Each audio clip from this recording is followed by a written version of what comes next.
हरी बोल। बहुत बहुत धन्यवाद। अभी हम लोग मंगलाचरण करते हैं। ओम अज्ञानतिमिरान्धस्य ज्ञानांजन शलाकया चक्षुरुन्मीलितं येन तस्मै श्री गुरुवे नमः। श्री चैतन्य मनोभीष्टं स्थापितं येन भूतले स्वयं रूप कदा मह्यं ददाति स्वपदान्तिकं। वन्देऽहं श्री गुरु श्रीयुतपदकमलं श्री गुरु वैष्णवांच च।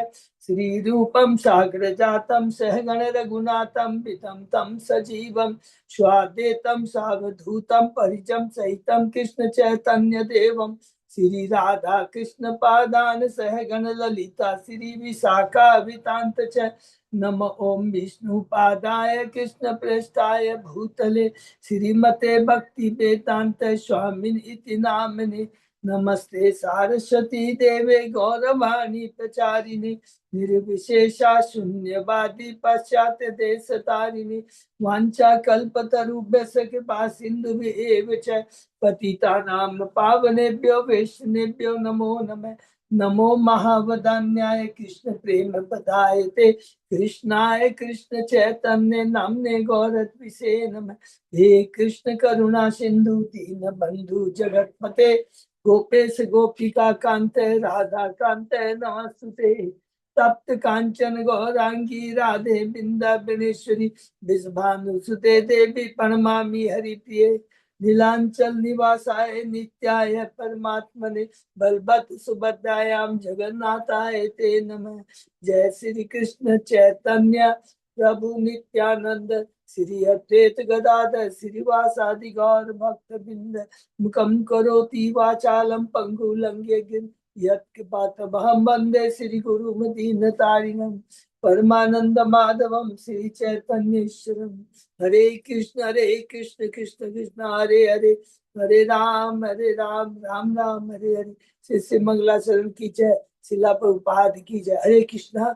आज के इस भगवत चर्चा में सभी भक्तों का हार्दिक स्वागत है। सभी भक्तों के चरणों में मेरा सादर दंडवत प्रणाम है। राधा माधव राधा गोविंद परम वैष्णव गुरु आचार्य की असीम कृपा से हम सब भक्त लोग मिलकर सिर्फ भागवतम के ऊपर कई दिनों से चर्चा कर पा रहे हैं।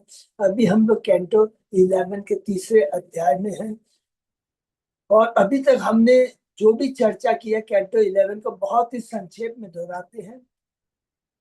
भगवान प्रकट होने वाले हैं, यह बात सुखदेव गोस्वामी जी परीक्षित महाराज को बताते हैं कि भगवान ने 125 वर्ष तक यहाँ पर लीला की है। भगवान ने 3.5 साल तक गोकुल में, उसके बाद में 11 3.5 माने 3.5 से लेकर 11 साल तक गोकुल में, उसके सॉरी वृंदावन में। उसके बाद भगवान मथुरा चले आते हैं। 27 साल की उम्र तक वो वृंदावन में मथुरा में रहते हैं। फिर वहां से द्वारका चले आते हैं और सबसे ज्यादा भगवान करीब करीब 95-96 वर्ष द्वारका में रहते हैं। अब ये लीला समाप्त करने के बाद अब भगवान कहते हैं कि और अभी हम लोग आगे पढ़ेंगे भी कि ब्रह्मा जी आके कहते हैं कि देखिए आपको तो आपने का जो उद्देश्य था आने का था वो आपने पूरा कर दिया है, अब आप प्रकट हो सकते हैं। और उसके बाद में हमने देखा कि किस प्रकार भगवान लीला रचते हैं, किस प्रकार अपने यदुवंशियों को इस धरा से प्रकट करने के, इसके लिए मौसम लीला के बारे में हमने पढ़ा। किस प्रकार सांभ किस प्रकार ऋषियों के चरणों में अपराध करता है, अभिशाप उसको मिलता है और कहता है कि तुम्हारे पेट में मूसल मूसल होगा जो तुम्हारे विनाश का कारण होगा। तो कहते हैं भगवान उस सांप को टाल सकते थे लेकिन उन्होंने ऐसा नहीं किया। दूसरा अध्याय में हमने देखा कि किस प्रकार 9 योगेंद्रों के बारे में वर्णन आता है। 9 योगेंद्रों के बारे में वर्णन क्या आता है कि एक बार नारद जी किसके यहाँ जाते हैं, वसुदेव जी के यहाँ जाते हैं। वसुदेव जी देख कर खुश हो जाते हैं और कहते हैं कि मैं अपनी मुक्ति के लिए मुझे क्या करना चाहिए। उनके प्रश्न को सुन करके नारद जी खुश हो जाते हैं क्योंकि मुक्ति का एकमात्र उपाय है हरि नाम कृष्ण की भक्ति, और कोई दूसरा उपाय नहीं है। प्रसन्न हो जाते हैं। मुझे अपने प्रभु के नाम का गुणगान करने का अवसर प्रदान हुआ है। और तब वो कथा सुनाते हैं, लीला सुनाते हैं। किसके? निम्मी महाराज की जो चर्चा होती है 9 योगेंद्र से। 9 योगेंद्र भगवान विष्णु के 100 पुत्रों में से एक है। 100 पुत्रों में से 9 है। 9 जन है, 9 योगेंद्र बनते हैं, 81 योग्य ब्राह्मण बनते हैं, 81 और 9 90 हो गया। और उसके बाद में 10 जो है वो कौन बनते हैं, छत्री बनते हैं। जम्बू द्वीप का जब हमने वर्णन किया था, देखा था कैसे वही सब अलग अलग वो लोग वो राजा बनते हैं जम्बू द्वीप में। तो ये हम लोगों ने पढ़ा और उसके बाद में शुरू करते हैं प्रश्न। कौन? निम्मी महाराज। इससे योगेंद्र से सबसे कहते हैं कि जीवों का कल्याण किसमें है, स्वाभाविक शुभ क्या है, परम कल्याण क्या है, मुझे बताइए। तो भगवान सॉरी, नव योगेंद्र में से प्रथम कवि बताते हैं कृष्ण भक्ति के बारे में। कहते हैं जो लोग भौतिकता में फंसे हुए हैं वो भगवान के चरणों की भक्ति कर कर करके भय से मुक्ति पा सकते हैं। जो भगवान की भक्ति में जुड़ा होता है, आंख मीच कर भी अगर वो दौड़ता है तो कभी भी लड़खड़ाएगा, गिरेगा नहीं। हरि कहते हैं कि भगवान का नाम सर्व मंगलकारी है। जो भी चीज भौतिक जगत में देखते हैं उसको कभी भी कृष्ण से अलग नहीं समझना चाहिए। ये 4-5 बातें बहुत दिव्य बता रहे हैं। उसके बाद में दूसरा प्रश्न होता है, हमें भक्तों के बारे में बताइए। अलग अलग भक्त की श्रेणी है, उत्तम, मध्यम, कनिष्ठ भक्तों की भक्ति के बारे में बताइए, जिसका हम लोगों ने 45, 46, 47 श्लोक में पढ़ा। दूसरे अध्याय के बहुत। फिर तीसरा प्रश्न निम्न महाराज करते हैं कि भगवान की माया के बारे में बताइए, जिसके चलते बड़े बड़े योगी भी भ्रमित हो जाते हैं। कहते हैं अंतरिक्ष उत्तर देते हैं, कहते तीव्र भौतिक इच्छाओं से प्रेरित देहधारी जीव अपनी कर्मेंद्रियों के सकाम करने, अपनी कर्मेंद्रियों को सकाम करने लगाता है और तब वह इस जगत में घूमते हुए तथाकथित जो सुख दुख में अपने भौतिक कार्यों के फलों का अनुभव करता है। अपने इंद्रियों को लगाता है भौतिक इच्छाओं को पूर्ति करने में, उससे उसको कर्म फल आते हैं और उस कर्म फल को वो भोगता है। अच्छे कर्म, बुरे कर्म, सुख और दुख भौतिक होता है। और कहते हैं उसके बाद में कि निम्मी महाराज, तो ऐसे इस माया के चक्र से कैसे निकला जा सकता है, तो उसका उत्तर अब देते हैं। प्रबुद्ध उत्तर देते हैं। प्रबुद्ध कहते हैं कि इस भौतिक जगत के अंदर में जो भी हमारे संबंध है, संपत्ति है, संतान, घर, ये सारी जो चीजें हैं, जीव बहुत परिश्रम के बाद उसे अर्जित करता है, किंतु क्या उनसे अस्थायी सुख प्राप्त हो सकता है?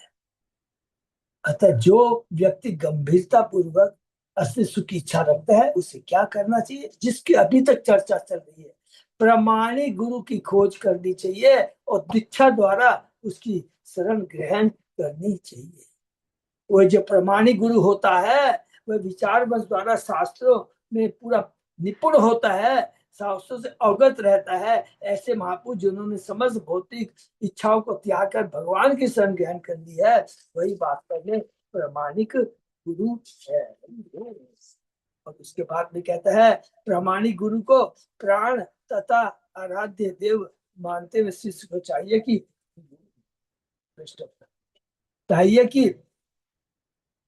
शुद्ध भक्तों की गुरु से चाहिए क्या, शुद्ध भक्ति की विधि सीखे। भगवान अपने आप को अपने शुद्ध भक्तों को अर्पित करने के लिए हमेशा तैयार रहते हैं। हरि बोल। निष्ठावान शिष्य को अपने मन को प्रत्येक वस्तु से विलग कर करके अपने गुरु तथा अन्य साधु संघों की संगति का अनुशीलन करना चाहिए। सभी जीवों के साथ उचित व्यवहार करना चाहिए। गुरु की सेवा करने के लिए शिष्य को स्वच्छता, तपस्या, सहनशीलता, मौन, वेदाध्ययन, सादगी, ब्रह्मचर्य, अहिंसा, गर्मी तथा सर्दी, सुख दुख में समभाव रखना चाहिए। ये चीज हम लोगों ने पढ़ा। और उसके आगे और क्या कहते हैं, कौन कह रहे हैं?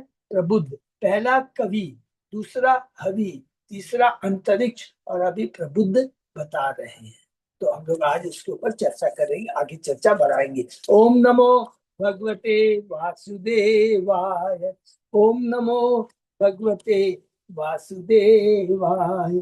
ओम नमो भगवते वासुदेवाय। नारायण नमस्कृत्य नरं चैव नरोत्तमं देवी सरस्वती व्यासं ततो जयं उदीरे। नष्टाय स्वपदेषु नित्यं भागवत सेवया भगवती उत्तम श्लोके भक्ति भवति नैष्ठिकी। कृष्णाय वासुदेवाय देवकी नंदनाय च नंद गोप कुमाराय गोविंदाय नमो नमः। आराधयो भगवान ब्रजेश तनय तत्दाम बिंदावनम रमया काचिदुपासना व्रजवधूवर्गेण्य कल्पिता। श्रीमद्भागवतं प्रमाणम् अमलं प्रेमापुमर्तो महान्।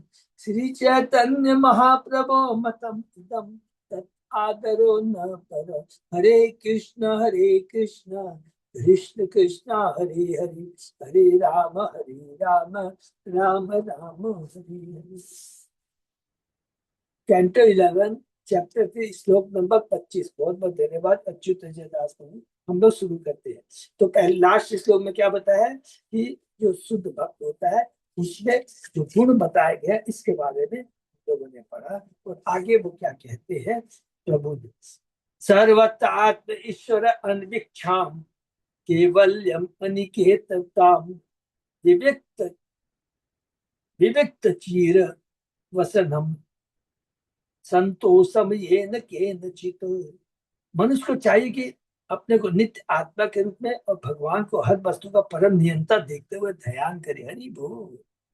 ध्यान में वृद्धि लाने के लिए वह एकांत स्थान में रहे और अपने घर तथा घर की सामग्री के प्रति झूठी आसक्ति को त्याग दे। नश्वर शरीर के अलंकार को त्याग कर मनुष्य अपने को चीथड़ों से या वृक्षों की छाल से ढके। इस तरह उसे किसी भी भौतिक परिस्थिति में संतुष्ट रहने की शिक्षा देनी चाहिए। 5000 साल पहले व्यास देव जी ने भागवतम लिखा है। और अभी जो आचार्य होते हैं काल देश पात्र के हिसाब से हमें बताते हैं कि हमें किस तरह का जीवन यापन करना चाहिए।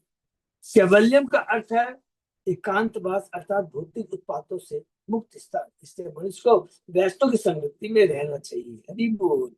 जहाँ सबका लक्ष्य कृष्ण भावना में परिवर्तित रहता है। कलयुग में यदि अन्यों से शारीरिक रूप से विलग रहने का प्रयास किया जाता है तो उसका परिणाम पतन या पागलपन होता है। अनिकेतताम कहता है कि मनुष्य को अपनी प्रिय जन्मभूमि की क्षणभंगुर तुष्टि से उन्मत्त नहीं होना चाहिए, क्योंकि यह किसी भी क्षण पूर्व कर्मों से उत्पन्न अदृश्य कारणों से लुप्त हो सकती है। इस युग में आधुनिक शहरों में न तो वृक्ष की छाल पहनना संभव है न ही चिथड़ा पहनना। ये प्रभुपाद जी बता रहे जो कि अभी हम लोग ने चर्चा की समय काल देव पात्र के हिसाब से। पहले मानव संस्कृति आध्यात्मिक प्रगति के लिए तपस्या करने वालों को अपने में खपा लेती थी, किंतु इस युग में सबसे बड़ी आवश्यकता है कि पूरे मानव समाज में भगवत गीता के संदेश का प्रचार किया जाए। इसलिए यह संतुति की जाती है कि वैष्णवजन शरीर को सुचारू ढंग से ढकने वाले स्वच्छ वस्त्र धारण करे। हरि बोल। जिससे बद्धजीव न तो वैष्णव की उग्र तपस्या से भयभीत हो न विकर्षित। कलयुग में बद्धजीव इंद्रिय तृप्ति में अत्यधिक रत रहते हैं और कठोर तपस्या का सम्मान नहीं करते, परंतु शरीर का घृणात्मक निषेध करता माने जाते। निसंदेह आध्यात्मिक उन्नति के लिए तपस्या आवश्यक, किंतु वास्तविक तपस्या क्या है? किंतु कृष्ण भावनिक आंदोलन के सफल प्रचार के श्री प्रभुपाद ने जो आदर्श प्रस्तुत किया वह यह था कि सारी भौतिक वस्तु का उपयोग कृष्ण की उनका उपयोग को कृष्ण भावना की ओर आकृष्ट करने के लिए किया जाए। हरि बोल। इसलिए वैष्णव समय समय पर कृष्ण भाव के वितरण संबंधी उच्च आदर्श का पालन करने हेतु सामान्य वस्त्र भी धारण कर सकते हैं। मनुष्य को प्रत्येक दशा में किसी भी भौतिक परिस्थिति से तुष्ट रहना सीखना चाहिए, जैसी भी हमारी भौतिक स्थितियां है, जिससे मृत्यु की तैयारी हो सके। भगवत गीता के साथ मृत्यु के समय इस जीवन में हम जो भी चेतना उत्पन्न कर लेते हैं वह हमें हमारी भावी स्थिति तक ले जाती है। तो मृत्यु के समय जैसी चेतना रहती है उसी चेतना को लेकर के मनुष्य उसी चेतना के अनुसार वो शरीर धारण करता है। ये बहुत इंपॉर्टेंट पॉइंट है। मृत्यु से जैसी चेतना कुत्ते बिल्ली की हुई ये रही, और भगवत भक्ति रही तो भगवान के धाम, सॉरी, भगवान के दिल में जो जो शुद्ध भक्त है गोस्वामी के घर में जन्म देगा। जैसी जैसी चेतना रहेगी रजोगुणी तमोगुणी से, उस हिसाब से उसको शरीर प्राप्त होगा। इससे मनुष्य जीवन एक प्रकार का अभ्यास है जिसमें मनुष्य मृत्यु के समय, कठिन परीक्षा के समय परम ब्रह्म में अपने मन को सफलता पूर्वक टिका सके। और अगर उसकी भक्ति सफल होती है तो भौतिक जगत से छुटकारा पाकर भगवान के धाम चला जाएगा। श्रद्धाम भागवते शास्त्रे अनिंदाम अन्यत च अपि मनो वाक कर्म दंडम च सत्यम सम दमो अपि।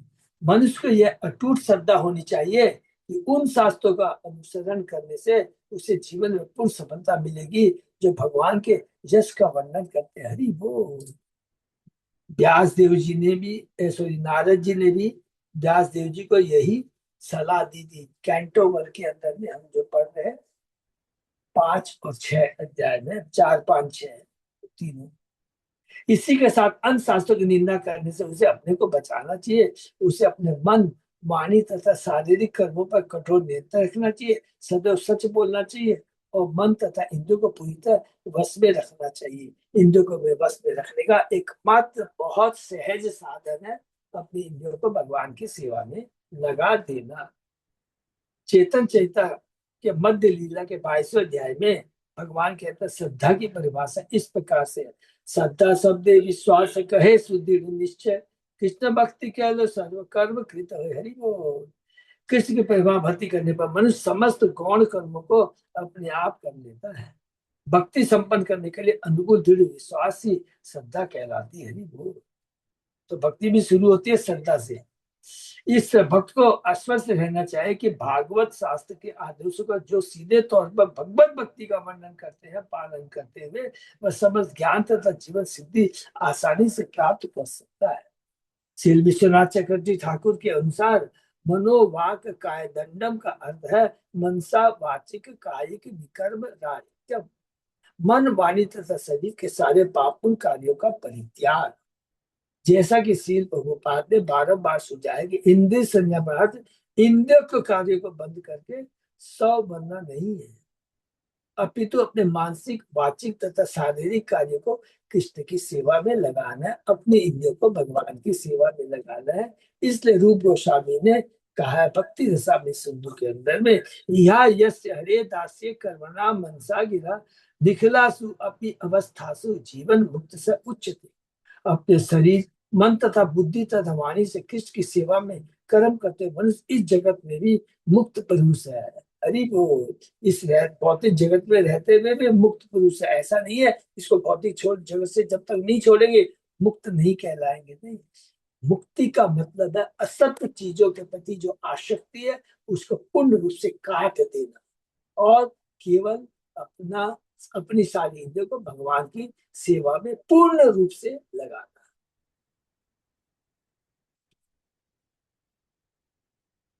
मुक्त पुरुष है भले ही वह अनेक भौतिक कार्यों में क्यों न लगा हो। अर्थात वो क्या होता है? युक्त बैरागी, इसको कहते हैं युक्त बैरागी। भक्ति रसामृत सिंधु में इसका वर्णन आता है।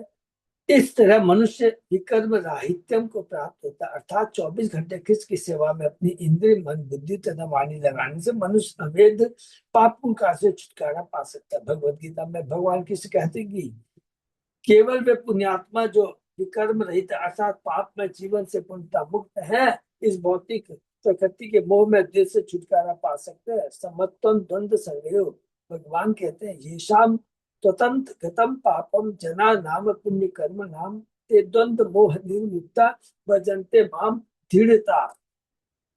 जिन मनुष्यों ने पूर्व जन्मों में तथा इस जन्म में पुण्य कर्म किए हैं और जिनके पाप कर्म का पूर्णतः उन्मूलन नाश हो चुका होता है और जो मोह के द्वंद्व से मुक्त होते हैं, संकल्प पूर्वक मेरी सेवा में तत्पर होते हैं। हरि बोल। भगवत गीता के ये 7वें अध्याय का 28वां श्लोक। इस श्लोक के तात्पर्य श्री प्रभुपाद ने कहा कि इस श्लोक में उन लोगों का उल्लेख है जो दिव्य पद प्राप्त करने के अधिकारी हैं। जो पापी, नास्तिक, मूर्ख तथा कपटी है उनके लिए इच्छा तथा घृणा के द्वंद्व को पार कर पाना कठिन है। केवल ऐसे पुरुष भक्ति स्वीकार करके क्रमशः भगवान के शुद्ध ज्ञान को प्राप्त कर सकते, जिन्होंने धर्म के विधि विधानों का अभ्यास करने में अपना जीवन लगाया है और पुण्य कर्म ये है और पाप कर्मों को जीता है। फिर वे क्रमशः भगवान का ध्यान समाधि में कर सकते हैं। आध्यात्मिक पद पर आसीन होने की यही विधि। ऐसी पद प्राप्ति शुद्ध भक्तों की संगति में कृष्ण भावना के अंतर्गत ही संभव है। तो बार बार प्रभुपाद जी अपने तात्पर्य में गुरु के बारे में, शुद्ध भक्तों के बारे में, उनकी संगति के बारे में बता रहे, क्योंकि महान भक्तों की संगति से ही मनुष्य मोह से उबर सकता है। क्योंकि शुद्ध भक्त का जो संग होता है, एकमात्र उसका दर्शन करने से इतनी दिव्य कृपा प्राप्त होती है, दिव्य कृपा प्रकाशित होती है हृदय के अंदर में, इसकी सारी धीरे धीरे आसक्ति खत्म हो जाती है। श्री मध्वाचार्य ने ब्रह्मांड पुराण से यह कथन उद्धृत किया है कि मनुष्य के दिव्य ग्रंथों में जैसा कि सिर्फ भागवत तथा भगवत भगवान की महिमा से संबंधित अन्य साहित्य पूर्ण श्रद्धा होनी चाहिए। उसे वैष्णव मंत्रों, मूल वेदों तथा पंचम वेद माने जाने ग्रंथ महाभारत में, जिसका भगवत गीता एक भाग है, विश्वास होना चाहिए। वैदिक ज्ञान मूलतः विष्णु की श्वास से उत्पन्न हुआ और विष्णु के अवतार श्री व्यासदेव द्वारा वैदिक साहित्य का संकलन साहित्य रूप में किया है। इसलिए भगवान विष्णु को समस्त वैदिक साहित्य का वक्ता मानना चाहिए। अन्य वैदिक ग्रंथ कला विद्या कहलाते हैं, जिनमें भौतिक कलाओं तथा विज्ञानों के विषय में शिक्षा है। क्योंकि इन समस्त वैदिक कलाओं तथा विज्ञानों का परम उद्देश्य भगवान केशव की भक्ति में उनको प्रयुक्त करना है, इसलिए सन्यासी को ऐसे संसारी साहित्य की कभी निंदा नहीं करनी चाहिए। क्योंकि इन ग्रंथों का अप्रत्यक्ष संबंध भगवान से रहता है, इसलिए उनकी निंदा करने से नरक जाना पड़ सकता है। हरि बोल। श्रद्धा सूचक है श्रद्धामय मनोवृत्ति की, जिसे दो प्रकार से विश्लेषित किया जा सकता है। प्रथम प्रकार की दृढ़ संकल्प है कि विविध वैदिक ग्रंथों के सभी कथन सत्य। दूसरे शब्दों में यह समझना है कि वैदिक ज्ञान अच्युत है, श्रद्धा है, नेचुरल भगवान से निकले हैं, तो वो नेचुरली वो अच्युत और श्रद्धा है। दूसरे प्रकार की श्रद्धा यह विश्वास कि कोई मनुष्य अपना जीवन लक्ष्य प्राप्त करने के लिए किसी विशेष वैदिक आदर्श को स्वयं पूरा करे। इस पर भगवत भक्त को चाहिए कि विविध कला विद्याओं के प्रति प्रथम प्रकार की श्रद्धा का प्रयोग करे, किंतु ऐसे शास्त्रों को अपने निजी जीवन लक्ष्य का निर्देशक न बनाए। न ही मैं किसी अधिक वैदिक आदर्शों का पांचों पंचरात्र जैसे वैष्णव शास्त्रों के आदेश के विरुद्ध, नारद पंचरात्र के जैसे से विरुद्ध। इस मनुष्य को चाहिए कि भगवान का वर्णन करने वाले समस्त वैदिक साहित्य को श्रद्धा पूर्वक स्वीकार करे और उसके किसी भी अंश की निंदा न करे। किसी भी वैदिक साहित्य की निंदा से ब्रह्मा से लेकर वृक्ष एवं पत्थर की जड़ योनि तक के हर प्राणी को अज्ञान के अंधकार में गिर जाना होता है।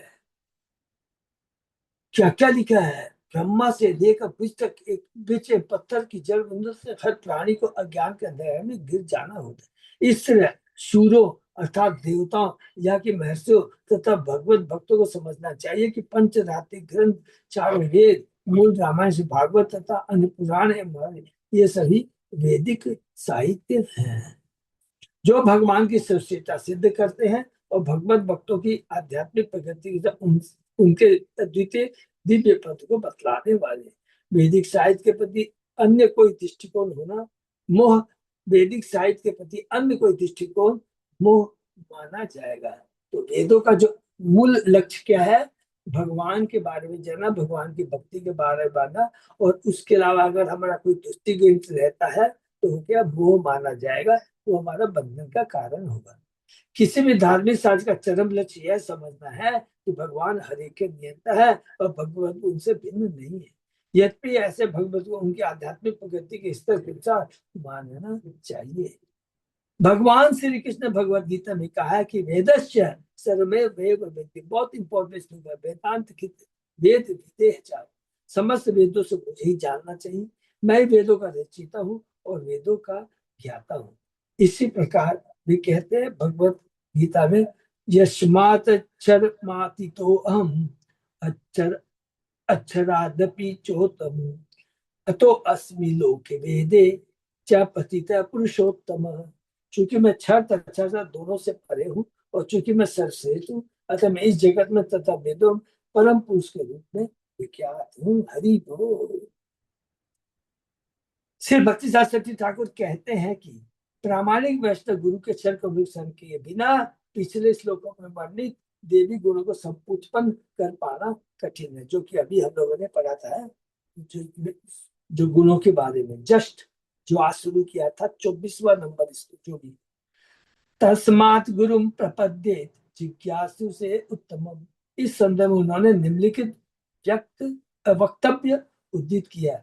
अर्चयित्वा तु गोविंद तदीय नाम न अर्चयेत् तु यः न स भागवतो गेय केवल धार्मिक स्मृति।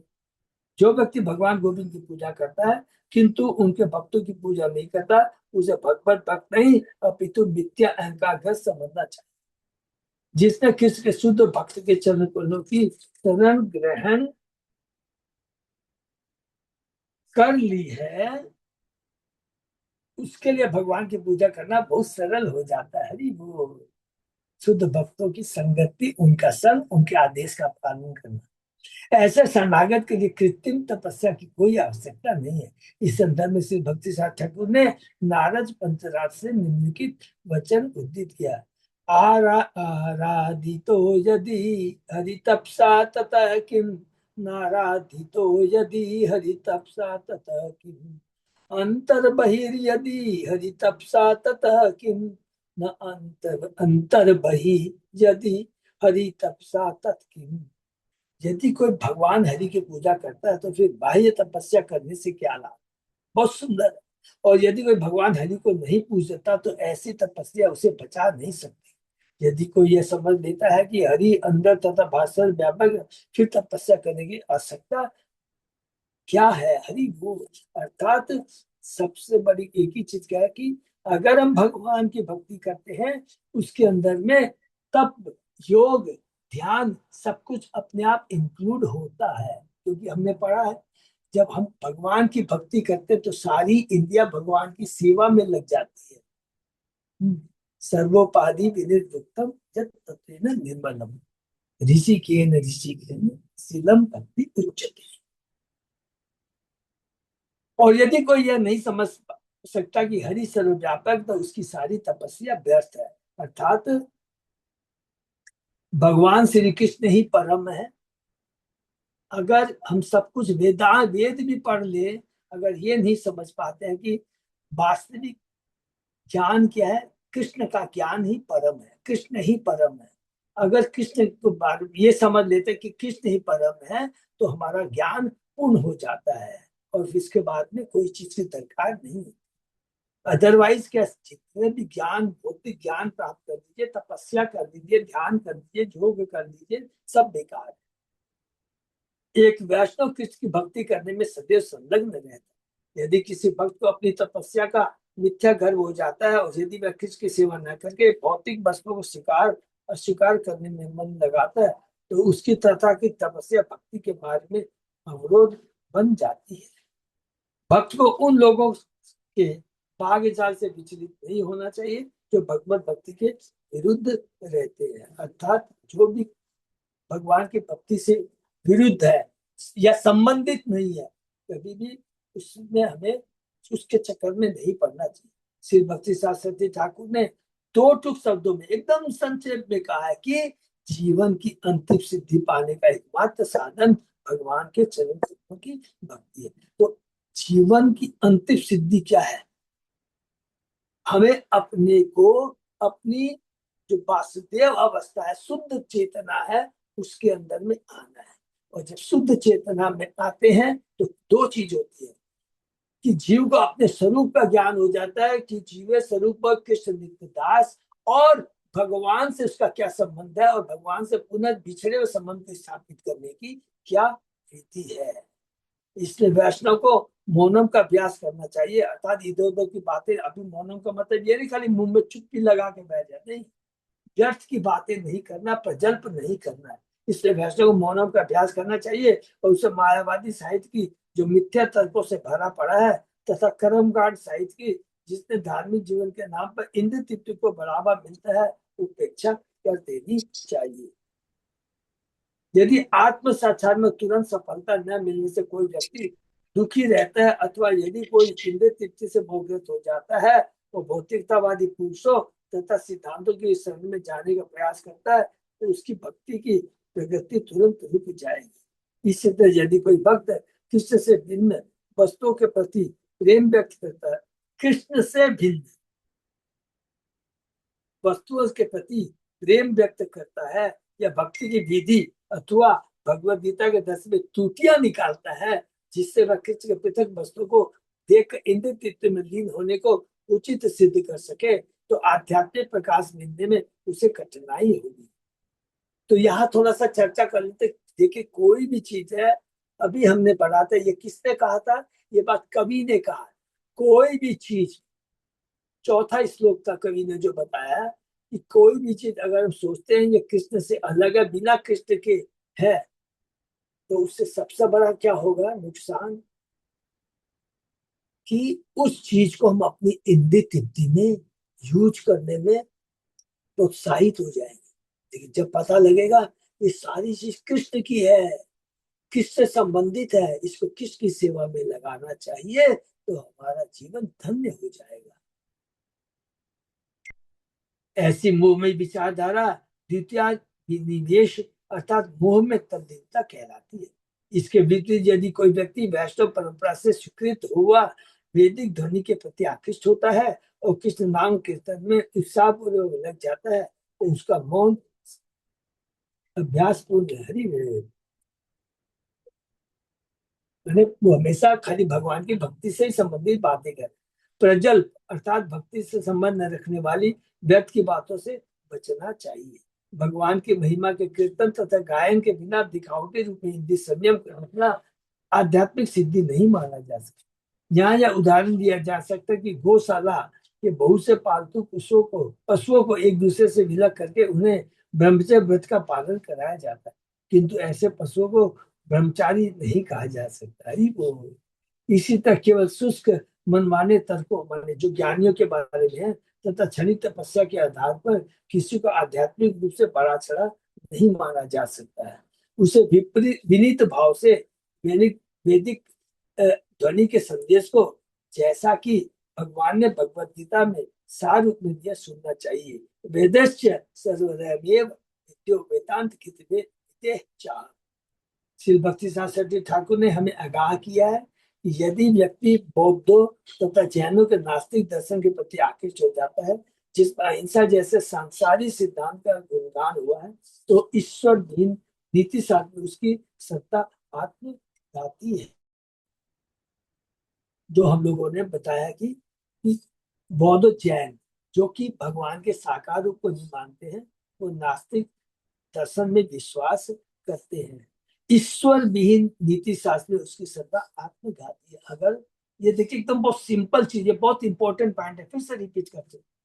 जब हमको लगेगा ना कि भगवान नहीं है, भगवान का कोई रूप नहीं है, तो इनडायरेक्टली मायावादी इस तरह का स्टेटमेंट दे करके वो क्या करते हैं कि ठीक है तो फिर ये भौतिक जगत में क्या है, इस चीज को भोगो।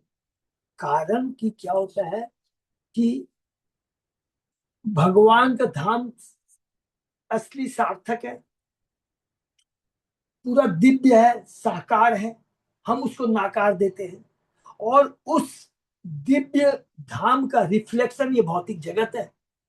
क्योंकि साकार पर हम विश्वास नहीं करते हैं तो साकार का जो रिफ्लेक्शन है उस पर विश्वास करते हैं और उसमें लग जाते हैं और उस नकली वृक्ष में कोई आनंद नहीं है।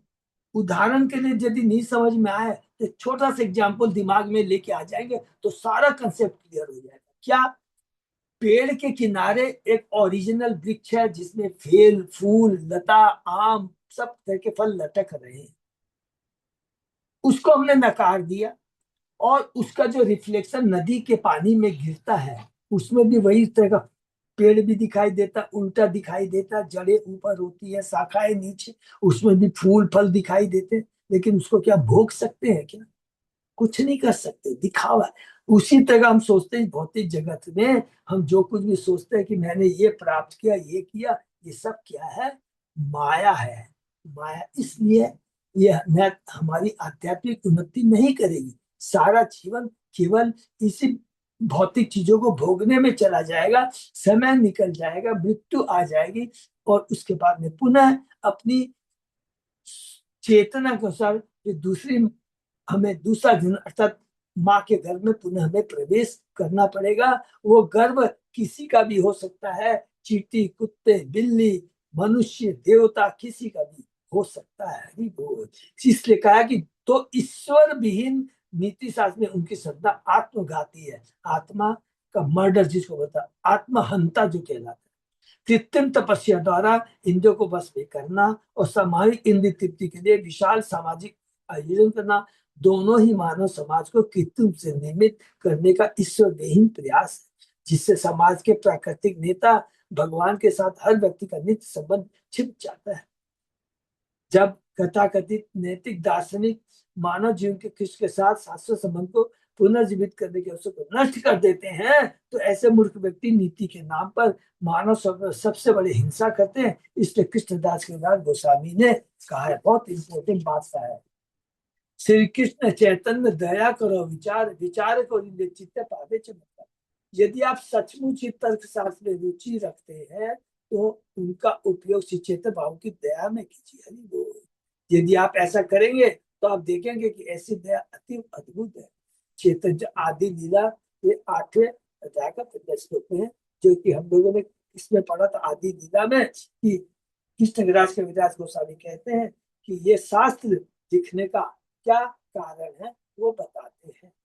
उसके अंदर श्री भक्ति सरस्वती ठाकुर अनुसार महाभागवत हुआ है जो केवल इतना ही नहीं देखता कि भौतिक तथा आध्यात्मिक जगत दोनों ही भगवान कृष्ण के अंश होने के कारण उनसे अभिन्न है, अपितु जो यह भी देखता है कि ब्रजेंद्र नंदन कृष्ण अपने सर्व आकर्षक मैंने साकार रूप के अद्वितीय गुण के कारण अपने को सदैव पृथक रखते हैं। इससे भगवान का शुद्ध भक्त अनिकेतन अर्थात स्थायी आवास से भिन्न होता है। मैंने इस भौतिक जगत में स्थायी आवास से भिन्न होता है, जिसका भाव यह है कि वह न तो स्थूल शरीर को न सूक्ष्म शरीर को अपना नित्य आवास मानता है। चूंकि मनुष्य का तथाकथित घर तथा परिवार उसके शरीर के ही अंश होते हैं, इसलिए ऐसी भौतिक सृष्टि को भी किसी का वास्तविक आवास नहीं माना जाता। चेतन महाप्रभु ने कहा, अई नंद तनुज किंकरम पतितम हम इसमें भवाम बुधो कृपया तब पाद पंकज स्थित दूरी सदीसम चिन्ह। हे नंद महाराज के पुत्र कृष्ण, मैं आपका नित्य सेवक हूँ, फिर भी मैं जन्म तथा मृत्यु के सागर में गिर गया हूँ। कृपा मुझे इस मृत्यु सागर से उठा ले और अपने चरण कमलों में धूलिकण के रूप में स्थान दे दे। शिक्षाष्टमी। इस तरह भक्त को समझना चाहिए कि उसका नित्य आवास भगवान के चरण की धूलि में स्थित है। हरि बोल। वैष्णव को सतोगुण के जंगल, रजोगुण के शहर या तमोगुण के जुआ घर में रहने की स्थूल इंद्रिय तृप्ति को ठुकरा देना चाहिए। बहुत इंपॉर्टेंट है। सतोगुण के जंगल, रजोगुण के शहर इंद्रिय तृप्ति को त्याग देना चाहिए। शुद्ध भक्त पूरे संसार में कृष्ण भावना का वितरण करते हुए यात्रा कर सकता है, किंतु उसे किसी भौतिक स्थान को अपना वास्तविक आवास नहीं बना सकता। कि मैं सतोगुण जंगल में चला गया, जंगल में कोई डिस्टरबेंस कुछ नहीं है और मैं तपस्या करूँ, अभी कुछ नहीं है। सिंपल ही चीज है, भक्तों शुद्ध भक्तों के संग बीच में रहकर हरि नाम का कीर्तन करना, भगवान के नाम उल्लाओं का समन कीर्तन इसमें करना। जो इस ज्ञान में परिपक्व हो चुका है उसे भगवान की शरण में तीव्र संज्ञा धारण कर देना चाहिए। निर्विशेषवादी यह नहीं समझ सकता कि भगवत भक्त किस तरह समस्त जगत को भगवान से अभिन्न देखता है, जबकि वह स्वयं को भगवान से नित्य भिन्न देखने की द्वैत भावना में स्थित है। जो लोग निर्विशेष चिंतन द्वारा भौतिक विराट जगत के अपने तुच्छ और आधारित ज्ञान प्राप्त करने का प्रयास करते हैं, वे अचिंत भेदाभेद तत्व की दिव्य वास्तविकता को नहीं समझ सकते। सबको मालूम है, हम लोग ने जो चर्चा की अचिंत भेदाभेद, अरे भाई, ये मायावादी जो कहते हैं कि मैं जीव कुत्ता बिल्ली सब एक है, नहीं। हम एक कैसे हैं? शक्ति और शक्तिमान इस हिसाब से एक है कि ये जो शक्ति है उस शक्तिमान से आती है, वो एकत्व है। लेकिन शक्ति शक्तिमान नहीं हो सकती। इसको कहते हैं अचिंत भेदाभेद। इस दिव्य ज्ञान को आत्मसात करने की विधि तस्मात् गुरुम प्रपद्ये से आरंभ होने वाले श्लोक से दी गई।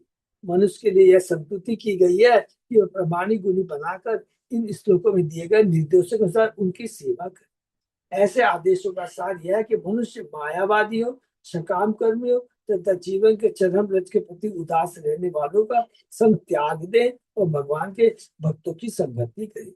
मिथ्या गर्वित नवदिचित भक्त भगवान के अनुयायियों की संगति न करने से अपने आप को भगवान का बहुत बड़ा भक्त मान सकता है, किंतु ऐसी संगति के बिना कृष्ण भाव में प्रगति कर पाना संभव नहीं है।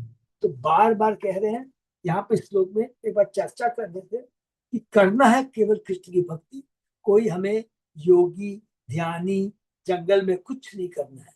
और ये जो भक्ति कर सकते हैं तो इसको क्या करना, कैसे करनी चाहिए? शुद्ध भक्तों के संग में रह के ही भक्ति करनी चाहिए। प्रभुपाद जी की इतनी बड़ी कृपा है, ये पूरा की कल युग के जीवों को लिए क्या आवश्यकता है।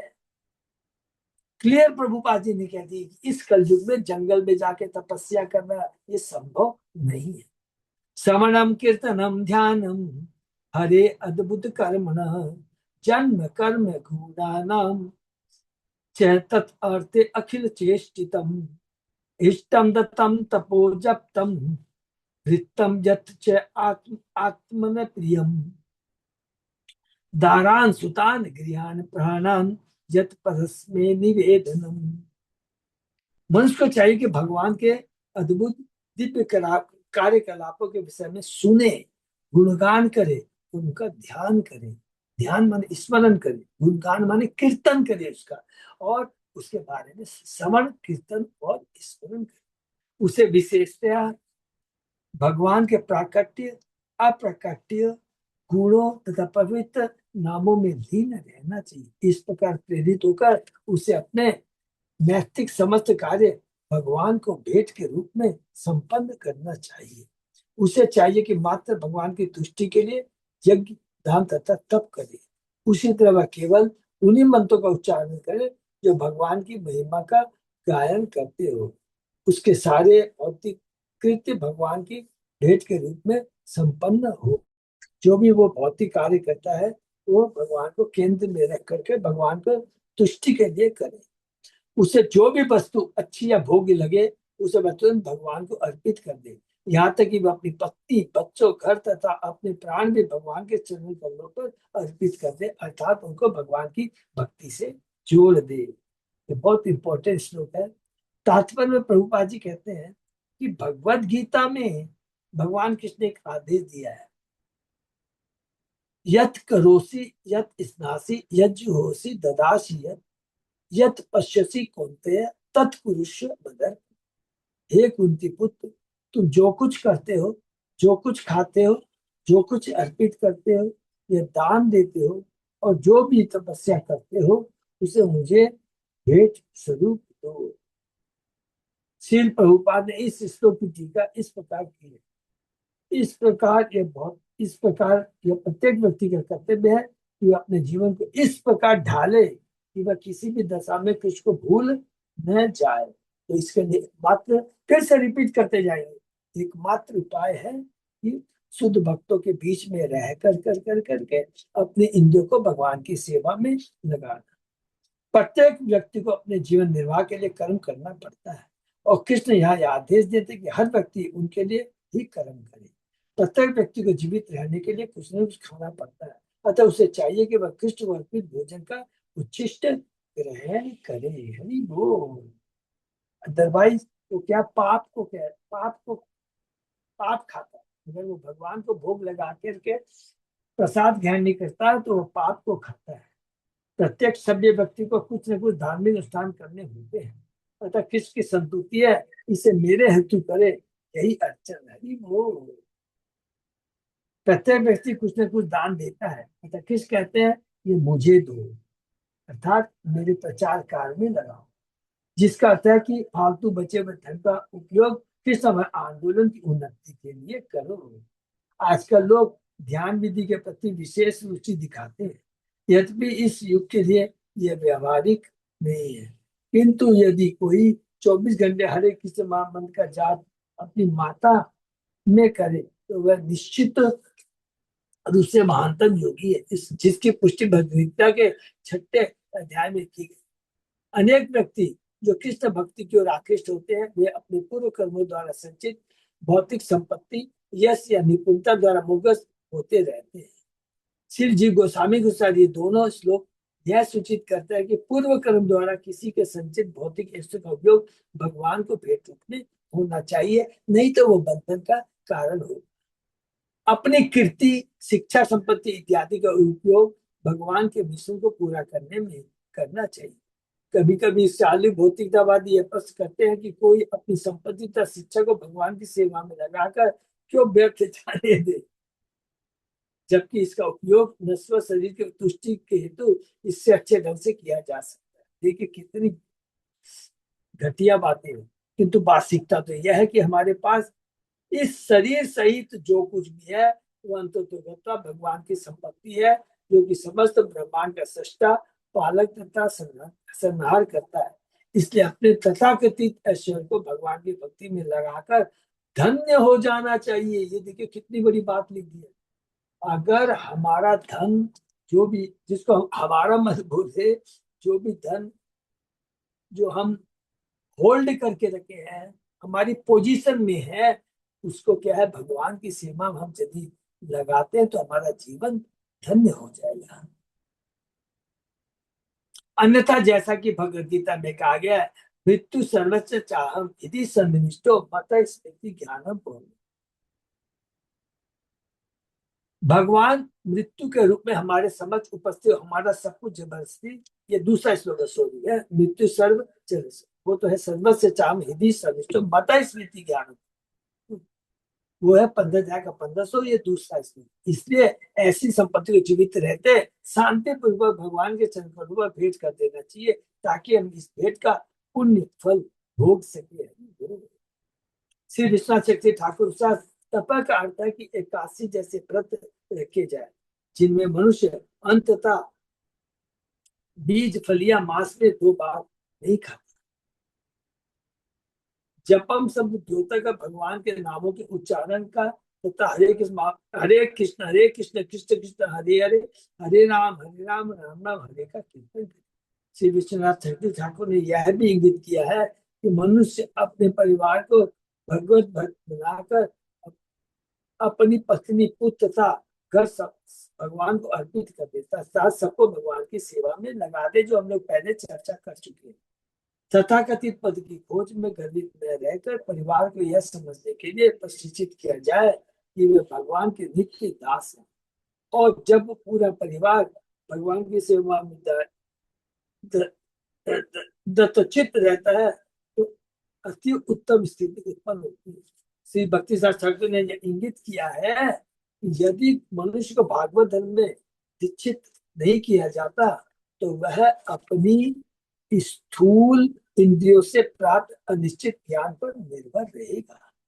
भगवान के प्राकट्यों, लीलाओं तथा असंख्य दिव्य गुणों के उदात्त वर्णों से उदासीन रहकर श्रद्धाहीन भौतिकतावादी व्यक्ति संसारी भोग के मंच पर विचरण करता है। किंतु यदि कोई व्यक्ति भगवान की वास्तविकता को समझ लेता है, जैसा कि प्रामाणिक वैदिक साहित्य में इनका वर्णन हुआ है, तो उसे त्रिदंड संन्यास स्वीकार कर देना चाहिए, या कम से कम शरीर, मन तथा वाणी पर संयम का अभ्यास करना चाहिए, और इस आत्म संयम तथा पर ब्रह्म में स्थित हो जाना चाहिए। तब उसकी सारी इच्छाएं, उसकी दिया हुआ सारा धन तथा उसकी सारी तपस्या एवं मंत्रों का दूसरे शब्दों में उसका शरीर, व्यक्तित्व, घर, संतान, पत्नी और प्राण तक भगवान के प्रति हार्दिक भेंट बन जाते हैं। जब जीव भगवान के प्रामाणिक विवरणों का निरंतर समझ करता है तो दूसरे कार्यकलापों से बचकर अपने सारे कार्यों को भगवान की सेवा में लगा देता है, तो उसे भागवत धर्म के मंच पर स्थित मानना है। भागवत धर्म का मतलब हो गया भगवान की भक्ति। जो कुछ भी है भगवान की सेवा में लगाना, यही हमारा भागवत धर्म है, यही परम धर्म है। इससे ऊपर कोई दूसरा चीज ना, अदरवाइज वो बंधन का कारण बनेगा। हम बहुत पुण्य कर्म किए, हम केवल उसी में लिमिट में रह गए, हम अपने परिवार का बहुत अच्छे से पालन पोषण करते हैं, केवल उसी के अंदर में रह जाएंगे तो क्या होगा, ये जन्म मृत्यु जरा व्याधि का चक्र छूटेगा नहीं। एवं कृष्ण आत्मनाथेषु मनुष्येषु च सोहिदम परिचर्याम चो यत्र महत् महत्सु निशु साधुषु। जो अपने चरम स्वार्थ का इच्छुक है, देखिए बहुत सुंदर सुंदर वर्ड। चरम स्वार्थ क्या है, भगवान, इस भौतिक भगवान की से भगवान से खोया हुआ पुनः संबंध स्थापित करना, यही चरम स्वार्थ है। कहीं उससे उन व्यक्तियों से मैत्री करनी चाहिए जिन्होंने कृष्ण को अपना जीवन नाथ बना दिया है।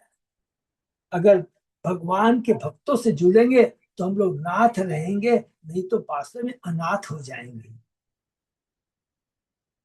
उसे समस्त जीवों के प्रति सेवा भाव भी उत्पन्न करना चाहिए, उसे मनुष्य जीवन प्राप्त हो की, और इनमें से विशेष रूप से उसकी सहायता करनी चाहिए जिन्होंने धार्मिक आचरण के सिद्धांतों को ग्रहण किया है।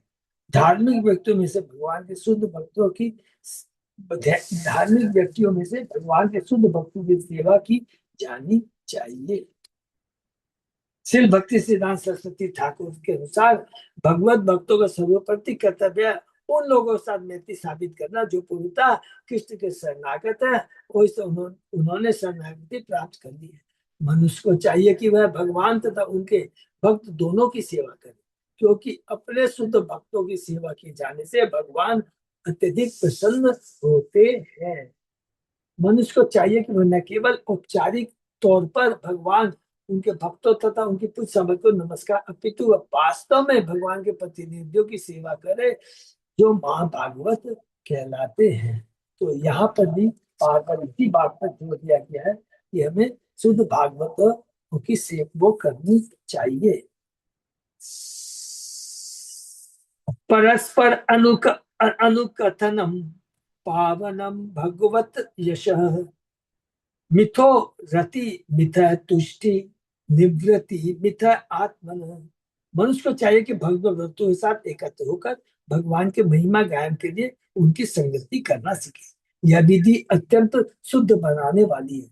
जो ही भक्तगण इस प्रकार प्रेम में मैत्री स्थापित कर लेते हैं तो ही उन्हें परस्पर सुख तथा तुष्टि का अनुभव होता है, क्योंकि भक्तों की संगति में जो भी चर्चा होती है, कार्य करते हैं, वो आत्मा के भोजन के लिए, आत्मा की तुष्टि के लिए, और वो वास्तव में आनंद होता है। इस प्रकार एक दूसरे को प्रोत्साहित करके वे उस भौतिक इंद्रिय तृप्ति को त्यागने में सक्षम होते। हरि बोल। और जब हमारा ये रेगुलर प्रैक्टिस है, फॉर एग्जाम्पल संडे सैटरडे के दिन हम लोग भगवत भक्ति करते हैं, भक्तों का संग होता है, आदान प्रदान होता है, हरिनाम का चीज होता है, तो उससे क्या होता है, हम लोग धीरे धीरे भौतिक जो इंद्रिय तृप्ति खत्म हो जाती है। संडे को नहीं तो पहले हम क्या करते थे, संडे आया सब लोग टीवी खोल के बैठ गए, खाली भौतिक गल्प इस पे करते, लेकिन अभी तो हम लोग भूल गए हैं वो सब चीज को। तो ये हुआ ना, इंद्रिय तृप्ति को त्यागने में हम सक्षम हुए कि नहीं, जो समस्त कष्टों का कारण है। हरि बोल। और वही वास्तव में हमारे कष्टों का कारण है।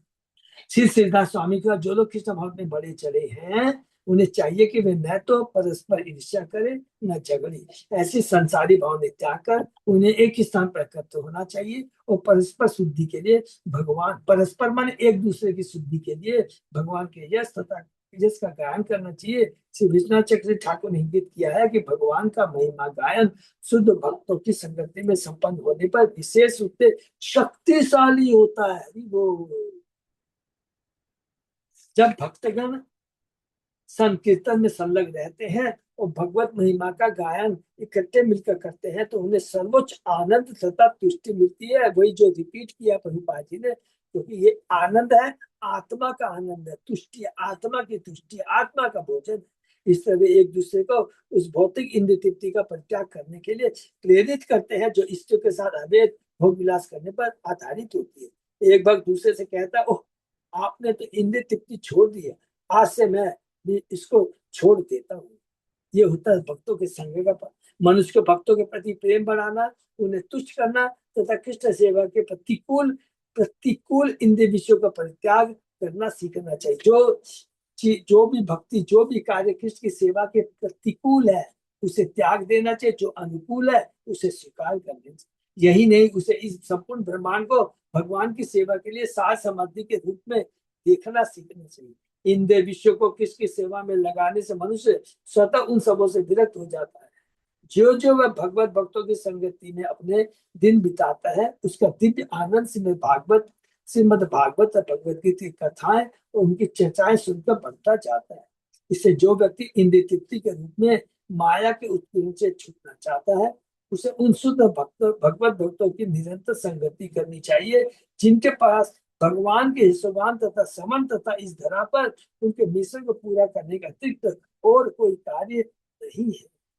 श्रीमदाचार्य ने इंगित किया है कि जिस तरह मनुष्य को भक्तों के साथ मित्रता करनी चाहिए, उसी तरह उसे देवताओं की और मैत्री की भावना का अनुशीलन करना चाहिए, क्योंकि देवगण ब्रह्मांड के भगवान की ओर से संचालन करते हैं। इस मनुष्य को इस संसार में शांति पूर्वक रहना चाहिए। सो संक्षेप में आज भी हम लोगों ने जो किया, प्रभुपाद जी ने तात्पर्य के अंदर में हमें एक ही चीज बताया है कि 3 चीज, जो भी कार्य कृष्ण से संबंधित है वही कार्य करना चाहिए, जो भी चीजें हैं वो भगवान की सेवा में यूज करना चाहिए, और जो भी हम लोग सुने, जो कुछ भी करें, किससे संबंधित केवल हमें समन कीर्तन स्मरण करना चाहिए। और ये सारी चीजें हम कर सकते हैं एक ही चीज के माध्यम से, शुद्ध भक्तों के संग के माध्यम से ये चीज हम लोग कर सकते हैं।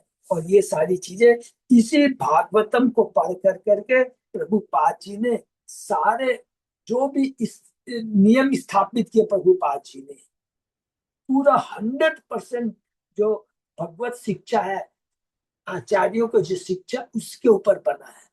इसीलिए प्रभुपाद जी ने मंदिर बनवा दिए, अलग अलग बेस बना दिए, शास्त्र दे दिए, गुरु दे दिए, आचार्य दे दिए, भगवत भक्त दे दिए। तो देखिए अभी तो हम लोग जो भी पढ़ते जा रहे हैं, लगता है कि ये रिपीट होना बहुत जरूरी है। जब तक रिपीटेशन नहीं होगा, ये खोपड़ी में नहीं घुसेगा। तो ये बहुत इंपॉर्टेंट है। और आगे भी देखेंगे, अभी तक जीव के बारे में हमने पढ़ा, भगवत भक्त के बारे में हम लोगों ने पढ़ा, माया के बारे में पढ़ा, माया से कैसे निकल सकते हैं उसके बारे में चर्चा हो सकती है। केवल एक ही चीज है, भगवान की भक्ति, और वो भक्ति कैसे किया जाए, शुद्ध भक्तों के संग के बीच में रहनी चाहिए करके। इसलिए हमेशा हमें लालायित रहना चाहिए कि भक्तों का संग करें। और जो हम लोग संडे को जो भक्ति बीच क्लास करते हैं, भक्तों का संग मिलता है। अभी हम लोग जैसे आज कल से रथ यात्रा के बाद हमको 17 तारीख से लेकर 23 तारीख तक कांस्टेंट ये मिलेगा। ये बहुत इंपॉर्टेंट चीज है। इसमें कोई दूसरी प्लानिंग बिल्कुल नहीं हमको करनी। जिसको जितना समय मिले है, अपना दैनिक कार्य भी कंप्लीट करते हुए, माने बैलेंसिंग रखते हुए है। लेकिन ऐसा नहीं कोई दूसरा प्रोग्राम बना लिए, ठीक अभी तो कोई बात नहीं चले, को ऐसा नहीं करना। तो इसका हमें पूरा पूरा इस रथ यात्रा महोत्सव का लाभ उठाना। हरे कृष्णा। यही पे विराम देते हैं। किसी का कोई प्रश्न?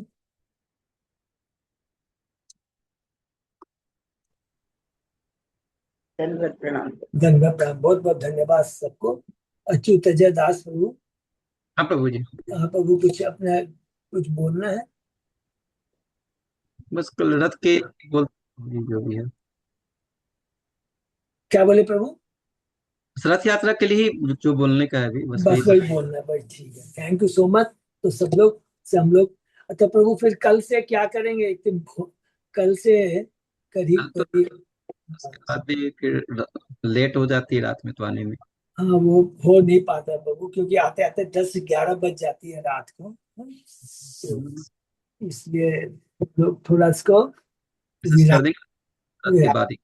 रथ के बाद ये मोस्ट में भी मेरे ख्याल से देखिए 23 तारीख को 24 तारीख को उल्टा रथ है। हाँ, और उसके बाद में 25 तारीख को कौन सा वार है तो चेक करके देख सकते शनिवार है प्रभु जी। वो तब तो मैंने सीधा सोमवार 25-27 से हम लोग क्लास कर सकते हैं, ठीक है ना। तो तब प्रभु तक जी हम लोग कल तो होगा ना क्लास, कल तो होगा ना? नहीं हो हैं, पाएगा। सुबह कल मंदिर प्रभु जी कल तो मैंने, सीधा रथ है माता जी। हाँ माता कल जी तो कल सेवा सेवा, है प्रभु जी सबकी। अभी पूरे सब दिन सबकी सेवा भी है ना। कल सेवा देव। है। बस सेवा हम लोग ब्रीफ कर दीजिएगा ना थोड़ा सा, कहीं पे भी जो भी मेरा भी थोड़ा सा जो कीर्तन उर्तन या जो भी आप लोग कर रहे हैं ना, तो नए ग्रुप भी कुछ बने हैं। हरि हाँ बोल हरि बोल हरि तो बोल। काली पार्क वाले राजराट वाले में भी अपडेट करना पड़ेगा, तो सबको सैटरडे की क्लास नहीं करके उन लोग को वहीं बुलाएंगे फिर। हरि बोल। हाँ हरि बोल। बहुत बहुत धन्यवाद अच्युत जयदास प्रभु को, सबको बोला कि सब लोग को आना है, एकदम आना है, जितना भी समय दे सके हैं। हम लोगों का अपना जगन्नाथ ग्रुप का है, एक तो कल किड्स कॉर्नर है प्रभु जी, वो लोग कोई आके सेवा करना चाहे माता जी लोग तो आ सकती है 17 तारीख को।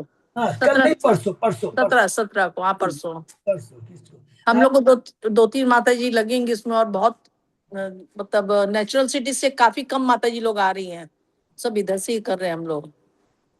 तो संतोष माता जी थोड़ा देख माता लें। जी कल प्रभु जी, बोला, माता जी हम लोग आ रहे माता हैं। जी ने बोला है और आज प्रभु बता देंगे सब। सबको थोड़ा समझा दीजिएगा तो बहुत अच्छा रहेगा। और इस बार हाँ हरे कृष्ण माता जी, हम लोग भी आएंगे ना 17 तारीख को, तो हेल्प कर सकते हैं हम लोग। हाँ और डिम्पल माता राखी माता जी के ग्रुप से भी हैं उधर, कालिंदी से बोले थे हो जाएगा। हाँ, अभी तो इधर से भी किया हम लोग 5 सॉल्ट लेक जन से। हुए हैं, हरे कृष्णा 5 जन हुए हैं माता जी, हाँ तो लेकिन और 13, भी वॉलेंटियर चाहिए हम लोग को। हाँ तो 12-13 जन सॉल्ट लेक से हो गए हैं। हाँ तो मैं कल माता जी को, माधव प्रिया माता जी को मैसेज कर दी थी कि 5 ही हो रहे हैं। हाँ वो बोले कि ठीक है कोई प्रॉब्लम नहीं है, मैं उधर से कर लूंगी। हाँ, इधर से काफी 12-13 जन हुए हैं। माता जी हो तो गए हैं अब इधर से, मेरे ग्रुप से तो 8 जन हो गए हम लोग यहाँ से तो। हाँ 8 उधर से हो गए, 5 डीएल से हो गए। हाँ, 13 तो हो ही गए अपने, हाँ। और 5 डिम्पल माता जी के पास से हो नहीं, गए। अगर जो नया ग्रुप है ना, वो माता जी लोग कोई सेवा करना चाहे ना, चेंज हाँ कर तब ठीक है। जब वो दर्शन उनको करने जाएंगे तो चेंज करेगा ना, 1 घंटा बैठ के फिर दूसरे हाँ माता जी। थोड़ा सा उठ के हाँ, दर्शन हरि करने बोल। जाएगा तब तो दूसरे बैठ जाएंगे। बैठ जाएंगे। और हाँ, नए ग्रुप को बहुत चांस देना है, उनको चांस प्रोत्साहित देना। करना है, बहुत प्रोत्साहित करना उनको, है कि आप लोग बहुत अच्छा कर रहे हैं, प्लीज है। तो वो कालिकापुर से जो अभी अच्युत दास प्रभु कर रहे हैं, तो बहुत अभी हाँ इस कलयुग में it is not so easy, तो उनको बहुत प्रोत्साहित करना तो है। उनको किड्स कॉर्नर में अच्छा लगेगा प्रभु, वो लोग आएंगे ना तो थोड़ा दर्शन भी कर लेंगे, थोड़ा देर वहां गेम खिलाएंगे, अच्छा लगेगा उनको। बोलिए आप परसों आने के लिए। ठीक है। ठीक है, और ओके। तारीख भोग का है, राजभोग का, महाभोग वाला जो पोड़ा में संडे हाँ, को। 19 तारीख का है ना। 19 तारीख को, हाँ प्रभु जी वो एक बार अपडेट करना पड़ेगा वहां पे क्या, पंडाल उसका में। टाइमिंग, हाँ हाँ उसका प्रभु। टाइमिंग क्या होगा प्रभु प्रसाद अभी ये पहुंचाने का प्रभु? प्रभु ये अपडेट संडे करना पड़ेगा। अभी कौन देख रहे हैं प्रभु, कोई आइडिया है क्या? नहीं, कृष्णामृत प्रभु को ही बोलने से होना चाहिए, हमको लग रहा है शायद प्रभु लेट। प्लीज उनसे एक बार थोड़ा बात कर लीजिएगा, बोलिए, क्योंकि उस दिन तो सब लोग रहेंगे ना, सब लोग लेके आएंगे, कोई बात नहीं है, सब लोग को लेके आने दीजिए, कोई बात। लेकिन अपनों को क्या करना है ना, टाइमली पहुंच जाएंगे तो बहुत अच्छा रहेगा, तो उससे 11 लाभ बजे थोड़ा। तक पहुंचने से, 10:30-11 बजे तक पहुंचने से हो जाएगा ना प्रभु। हाँ हाँ हाँ, 10:30-11 हाँ, बजे पहुंच 11 बजे तक पहुंचने से हो जाएगा। हाँ हो हाँ जाएगा। हाँ, और प्रभु जी जैसे सब कोई वहां पे माता जी लोग जो लेके जाते हैं प्रसाद, उधर प्रसाद लेते हैं, ग्रहण करते हैं सब, तो उधर कहाँ पे करेंगे लोग? पिछले बार तो हम लोग को बहुत दिक्कत हुई थी। ठीक है, इस बार बात एक दिन लिया हाँ जाए। थोड़ा सब कोई लेना चाहती ना उधर ही प्रसाद प्रभु बैठ जी के, इस तो बार तो नेचुरल सिटी से भी काफी माता जी लोग जो जाने का मन है, 19 तारीख को प्रसाद में सबका जाने का मन है। मेरी गाड़ी देखिए कोई प्रॉब्लम नहीं होगा। अच्छा, इस बार थोड़ा सा क्या है ना, कि इस बार हमारा भक्ति बीज का पंडाल है ना, जो नॉर्मल एंट्री है उसी के एकदम बगल में है, अरे वो एकदम बगल में। लेकिन और अभी जो को जितने को प्रसाद लेना पड़ेगा ना, वो जो पहले था वहां तो थोड़ा लंबा घूम के शाम को जो जो सेवा करेंगे ना भक्ति में, उनको थोड़ा सा कष्ट होगा, लेकिन कोई बात नहीं है। कर जाने का रास्ता बहुत सुविधाजनक है। प्रभु जी आपको आना है 19 तारीख को, आप रहेंगे वहां पे तो कोई दिक्कत नहीं आएगी। नहीं, मैं पक्का आऊंगा प्रभु, विदाउट फेल आऊंगा। मैं ठीक है, आऊंगा। हाँ, और काम बनाएंगे। हम लोग कर लेंगे प्रभु, है। और नहीं तो मैं चेष्टा, मैं आपको अभी बता देता हूँ, नहीं तो भक्ति बीज पंडाल में ले लेंगे, किसी को बोलना है। कर लेंगे, हाँ बस हरी तब बोल। ठीक है ना, अच्छा है वो तो। वहां गंदा नहीं करना, बस सब बस ले लेके गंदा नहीं अपना। करना है। सब लोग एक काम करिएगा ना, वो थर्मो डिस्पोजल प्लेट वगैरह डिस्पोजल प्लेट मैं रख लूंगा गाड़ी है, इंदु रख लेगी। नहीं, वो सीमा माता जी रख रही है। और अच्छा, वो अच्छा, उधर से मैंने वो थोड़ा ध्यान रख, निशा माता जी को मैंने बोला कि थोड़े प्लेट आप भी ले लेना, बोली हाँ जी, ठीक है मैं ले लूंगी पेपर उस चीज को प्लेट। ध्यान में रखना। बस अच्छी तरह से आप अपने याद रखेंगे कि 17 तारीख और 18 तारीख को चाबी अपने पास रहे, हाँ, हाँ भक्ति पंडाल की, वो अपने याद रखेंगे, ठीक है ठीक। ना। तो कि जगन्नाथ ग्रुप की ही रेस्पॉन्सिबिलिटी है इस बार भक्ति जो पंडाल को पूरा मैनेज करने की, तो हम लोग रख लेंगे, हम लोग कर लेंगे, ठीक है ना। ठीक है। ओके। और एक मैसेज था कि एक बार मैं आपसे भी बात कर लेता हूँ क्लास के बाद, थोड़ा दीक्षा वाली जो लिस्ट आई है ना उसको लेकर के। हाँ, वो थोड़ा सा प्रभु अच्छा हुआ आपने याद दीजिए। कैसे प्रभु, माने कितने जन का रहा तो प्रॉब्लम प्रभु? नेचुरल से माता जी का नहीं है, हिंदू माता जी का, बिना माता जी का, महावीर प्रभु का। इन लोगों का तो नहीं होगा। नॉट क्लियर लिखा हुआ है, तो एक बार डिस्कस कर लेते हैं। हालांकि अभी बात कर लेते ठीक है प्रभु, देखते मैं बात करता हूँ प्रभु, हाँ ठीक है ना। हरे कृष्ण। हैं। फिर रात का क्लास यहीं विराम देते हैं, फिर परसों 27 तारीख को। हरे कृष्ण हरे कृष्ण।